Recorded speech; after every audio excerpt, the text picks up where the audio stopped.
Part 1. There was once a sailor from Baghdad called Sinbad. He made 7 long voyages in his life. They were all full of adventures. He met many strange people and saw many strange things. When he was old, he liked telling people about his adventures, and they liked listening. This is the story of his second voyage. When I returned home from my first voyage, I lived a comfortable life in the city for some years. Then I began to get bored. I dreamt of sailing the seas again. I wanted new adventures. One morning, I packed my chest and travelled to the port of Basra. There was a good, strong ship in the harbour, and it was ready to sail. I got on it. We travelled from port to port and from island to island. The other passengers on the ship were merchants, and when we stopped, they bought and sold things. Soon, I began to do the same. Weeks and months passed pleasantly, but without adventure. Then, one day, the wind took our ship to a strange and beautiful island. There were trees with delicious fruit, flowers of many colours, and streams of sweet water. The air was full of the songs of birds, but there weren't any people. The other passengers started to explore the island. I was tired, so I sat under a tree. I ate some of the delicious fruit from the trees and drank some of the sweet water from the streams. Then I fell asleep. When I woke up, I looked around. I was alone on the island. I looked out to sea and saw my ship on the horizon. I began to feel afraid. "Oh, poor me," I said. "What shall I do now?" I walked around the island for an hour or more. Then I climbed a tall tree. I can get a better view of the island from the top of a tree, I thought. I looked left and right, but I saw only trees, flowers, birds, the sea and the sky. Then I looked more carefully. There was a big white object in the distance. I decided to go and have a look at it. When I got nearer, I saw that it was a dome. I touched it and walked round it. It was very smooth and very big, but there were no doors or windows in it. Suddenly, it became dark. I looked up and saw an enormous bird above me. It covered the sun. "A rock," I said to myself, "and this white dome is her egg." I remembered a traveller's story about these birds. It said that rocks caught elephants for their babies to eat. Just at that moment, the bird landed on top of her egg, and soon she was asleep. I quickly took off my turban and tied one end of it to the rock's foot and the other around my waist. Perhaps this bird will take me to a land where there are cities and people, I thought. I waited all night. In the morning, the rock woke up and flew away, and she took me with her. She didn't take me very far. We landed on the side of a mountain. I quickly untied my turban and hid behind a rock. The rock picked up a huge snake in its talons and flew away. I looked around me. I saw a lot more snakes. They were sleeping among the rocks. "This is a terrible place," I thought. There was fruit to eat and water to drink on the island, but there are only snakes here. Part 2. I walked down into the valley. There weren't any trees or flowers, only sand and rocks. The small stones under my feet sparkled in the sunshine.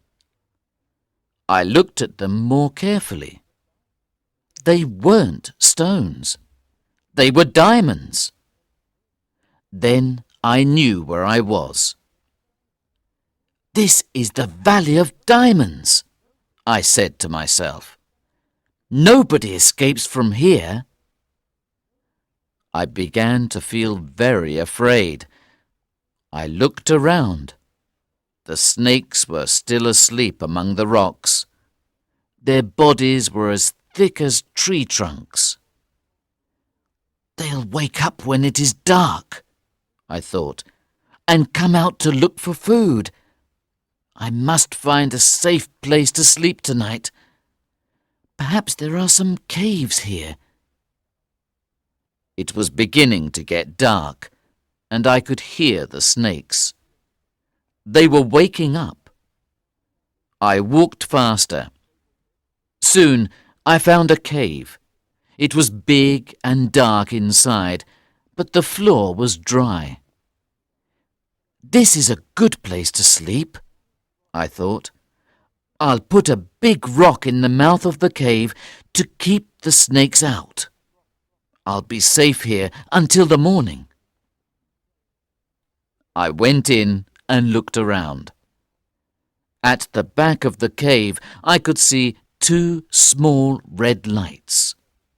2 eyes. There was a huge snake there. She was sitting on her eggs. She was looking at me. I ran out of the cave. It was completely dark in the valley now, and the snakes in the rocks were coming out. They made a terrible noise. I was very afraid. I decided to stay in the cave. "One snake is better than 100, I thought, "and she is more interested in her eggs than she is in me." So I found a rock and closed the cave. I was awake all night. I could hear the snakes outside. The noise was terrible. The snake at the back of the cave sat on her eggs and looked at me. When I saw the first light from the sun, I moved the rock and went out. It was quiet.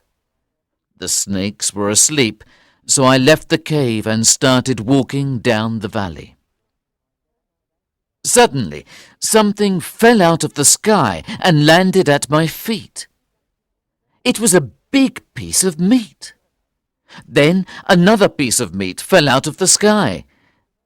I was very surprised, but I remembered another traveller's story about the Valley of Diamonds. The story said that diamond merchants never came into the valley because it was a very dangerous place, but they had a very clever way of getting the diamonds out. They stood on the tops of the mountains and threw big pieces of meat down into the valley. The meat was soft, so the precious stones stuck to it. At midday, rocks and eagles flew down into the valley. They picked up the pieces of meat and carried them up to the tops of the mountains. When the birds landed, the merchants shouted loudly and made a lot of noise. The birds were afraid and flew away. Then the merchants took the diamonds out of the meat and put them into chests. This was the only way of getting the diamonds out of the valley. Later, The merchants sold the precious stones in the cities for a lot of money. The story gave me an idea. I filled my pockets with the biggest diamonds I could find. Then I tied myself to a piece of meat with my turban. Soon an eagle came down.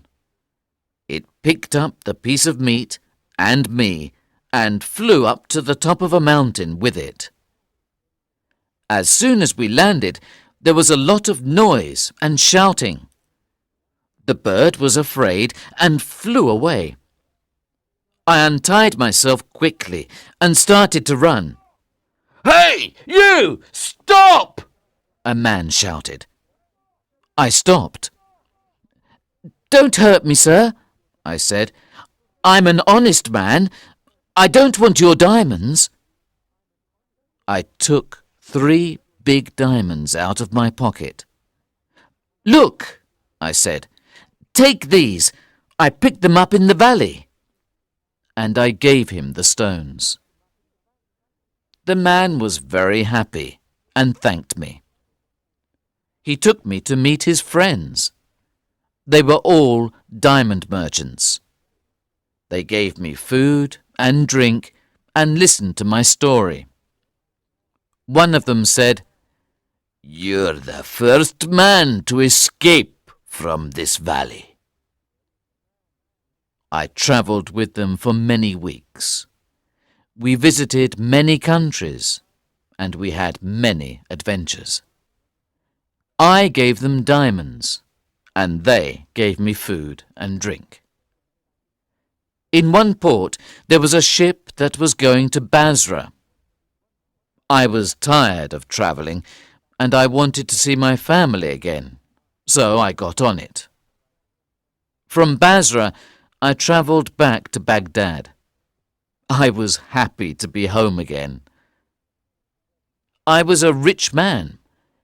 I gave many presents to my family and money to the poor people of the city.